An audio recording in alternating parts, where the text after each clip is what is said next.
प्यारे देशवासियों, भारत को महान बनाना हमारा लक्ष्य है। हमें मिलकर अपने देश को प्रगति की ऊंचाइयों पर ले जाना है।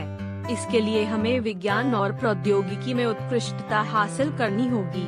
हमें अपने युवाओं को सशक्त बनाना होगा ताकि वे हमारे देश का नाम रोशन कर सकें। चलिए एकजुट होकर भारत को एक विकसित राष्ट्र बनाने का सपना साकार करें। आज मैं आपके सामने एक ऐसे भारत का सपना लेकर आया हूँ जो महान और विकसित हो।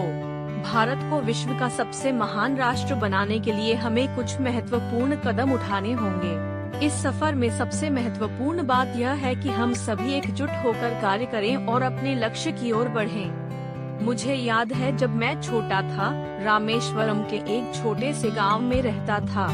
वहां मैंने अपने माता पिता और शिक्षकों से बहुत कुछ सीखा। कृषि भी हमारे देश का एक महत्वपूर्ण हिस्सा है। हमारे किसानों की मेहनत के बिना हम अपनी जरूरतों को पूरा नहीं कर सकते। हमें किसानों को नई तकनीकों और संसाधनों की जानकारी देना होगी ताकि वे अधिक उत्पादन कर सकें और उनकी आर्थिक स्थिति में सुधार हो सके। कृषि में नवाचार और अनुसंधान को बढ़ावा देकर हम अपनी खाद्य सुरक्षा सुनिश्चित कर सकते हैं। स्वास्थ्य सेवाएं भी हमारे देश में महत्वपूर्ण हैं।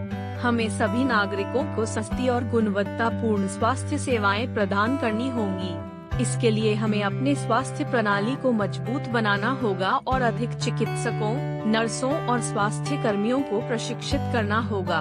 हमें स्वास्थ्य संबंधी जागरूकता बढ़ानी होगी ताकि लोग स्वस्थ जीवन जी सकें। महिलाओं की स्थिति को भी सुधारना अत्यंत आवश्यक है। महिलाएं हमारे समाज की रीढ़ हैं।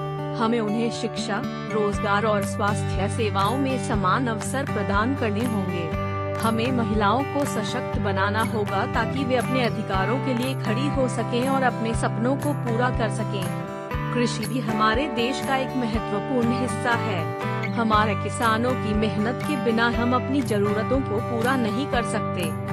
हमें किसानों को नई तकनीकों और संसाधनों की जानकारी देना होगी ताकि वे अधिक उत्पादन कर सकें और उनकी आर्थिक स्थिति में सुधार हो सके।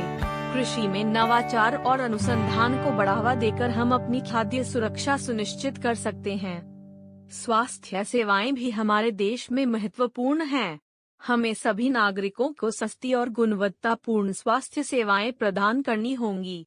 इसके लिए हमें अपने स्वास्थ्य प्रणाली को मजबूत बनाना होगा और अधिक चिकित्सकों, नर्सों और स्वास्थ्य कर्मियों को हमारे देश में सांप्रदायिक सौहार्द भी अत्यंत महत्वपूर्ण है। हमें सभी धर्मों, जातियों और वर्गों के लोगों को एकजुट करना होगा। हमें एक ऐसा समाज बनाना होगा जहां सभी लोग मिलजुल कर रहें और एक दूसरे का सम्मान करें। इसके लिए हमें अपने भीतर प्रेम, सहिष्णुता और भाईचारे की भावना विकसित करनी होगी। पारिस्थितिकी संतुलन भी हमारी प्राथमिकता होनी चाहिए। हमें अपने पर्यावरण की सुरक्षा के लिए कदम उठाने होंगे। प्रदूषण को कम करना, वन संरक्षण, जल संसाधनों का सही उपयोग और ऊर्जा की बचत हमें अपनी आने वाली पीढ़ियों के लिए एक स्वच्छ और हरा भरा भविष्य प्रदान कर सकते हैं। हमारे देश की रक्षा भी महत्वपूर्ण है।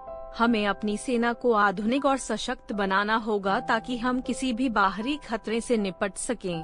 हमें अपनी सीमाओं की सुरक्षा के साथ साथ आंतरिक सुरक्षा को भी मजबूत करना होगा।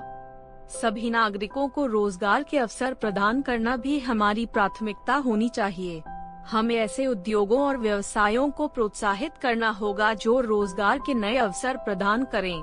हमें आत्मनिर्भरता की ओर बढ़ना होगा ताकि हम अपनी आवश्यकताओं को स्वयं पूरा कर सके। मेरे प्यारे देशवासियों, हमारे सामने कई चुनौतियां हैं, लेकिन हमें मिलकर इनका सामना करना होगा। हमें अपने भीतर विश्वास और आत्मबल का विकास करना होगा। हमें यह समझना होगा कि हम सब एक परिवार हैं और हमारे देश की प्रगति हमारी संयुक्त जिम्मेदारी है। आइए हम सब मिलकर एक नए भारत का निर्माण करें।